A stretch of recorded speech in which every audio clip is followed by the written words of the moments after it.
Hi!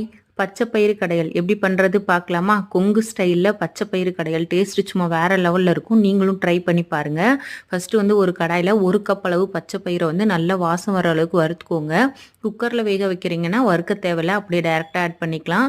பச்சை பயிரை நல்லா வறுத்துட்டு கூடவே வந்து பாத்திரத்தில் வேக வைக்கிற அளவுக்கு தண்ணி ஆட் பண்ணிவிட்டு 10 பல்லு பூண்டு, 5 வரமிளகாய், 5 பச்சை மிளகாய், உங்களுக்கு எவ்வளோ காரம் வேணுமோ அந்த அளவுக்கு ஆட் பண்ணிக்கோங்க. 2 தக்காளி, 1/4 டீஸ்பூன் அளவு மஞ்சள் தூள் எல்லாமே சேர்த்து ஒரு 20 நிமிஷம் வேக வச்சுக்கோங்க. குக்கரில் அப்படின்னா ஒரு 3 விசில் வச்சு எடுத்தால் போதும்.